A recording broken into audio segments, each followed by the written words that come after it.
Assalamualaikum warahmatullahi wabarakatuh. Perkenalkan, nama saya Devi Ratnawati, NIM 2019-04-30304. Di sini saya akan menyampaikan mengenai penyusunan APBD menurut referensi pada tahun 2020.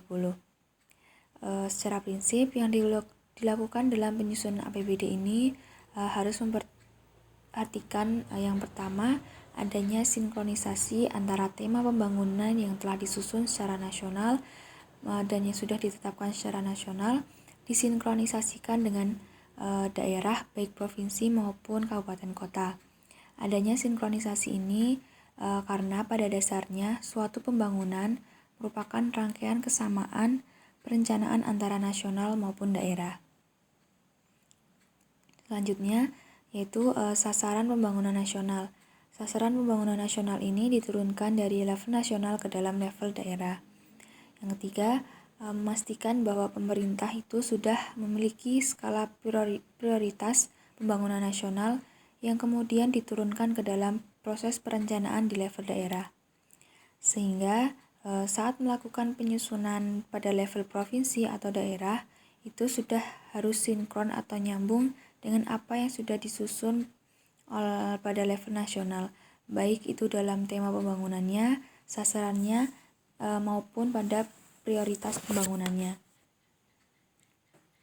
Mengenai sinkronisasi secara teknis tadi, contohnya misalkan pada tahun 2020, setelah penyusunan rancangan keuangan, semua itu harus tertransformasi ke dalam rencana daerah baik provinsi ataupun kabupaten.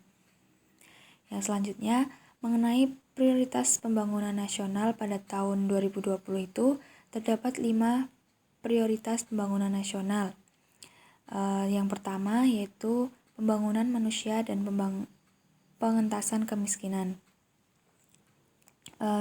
Pembangunan manusia dan pengentasan kemiskinan ini mengapa dimasukkan ke dalam skala prioritas pembangunan nasional pada tahun 2020 kemarin? Karena substansinya pembangunan adalah bagaimana cara untuk meningkatkan kualitas hidup manusia, di mana pengentasan kemiskinan ini merupakan salah satu hal yang dapat meningkatkan pembangunan manusia tersebut. Yang kedua, adanya infrastruktur dan pemerataan wilayah. Di negara kita ini beberapa daerah terlihat sekali adanya ketimpangan infrastruktur yang ada. Misalnya saja di daerah Jawa dan luar Jawa, itu sangat terlihat sekali bagaimana terjadinya ketimpangan infrastruktur sehingga terjadi ketidakmerataan pada wilayah. Sehingga hal ini menjadi salah satu prioritas pembangunan nasional. Yang ketiga yaitu nilai tambah sektor real, industrialisasi dan kesempatan kerja.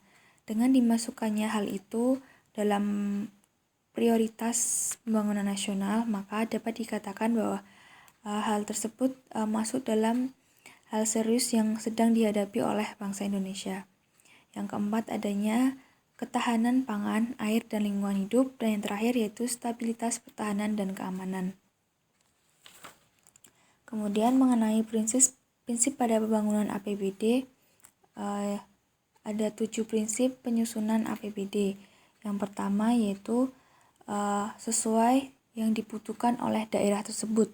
Jadi penyusunan APBD itu harus sesuai apa yang sedang dibutuhkan oleh suatu daerah itu.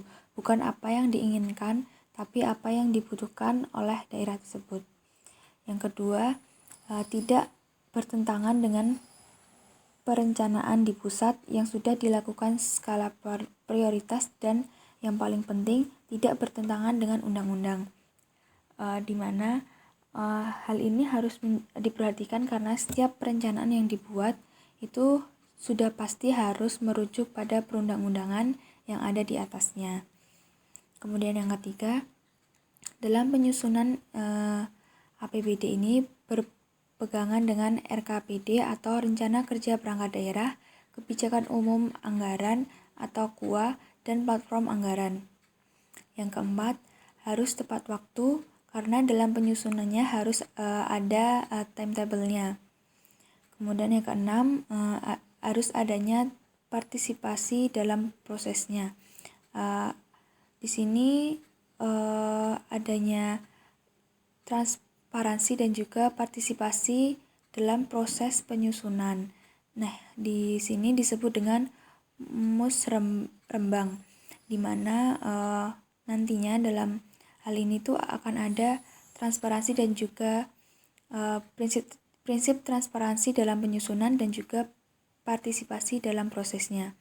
Namun sejauh ini dalam perkembangan yang ada, banyak yang hanya menjadikan proses musrembang ini untuk formalitas saja, sehingga berakibat pada makna transparansi yang menjadi lemah.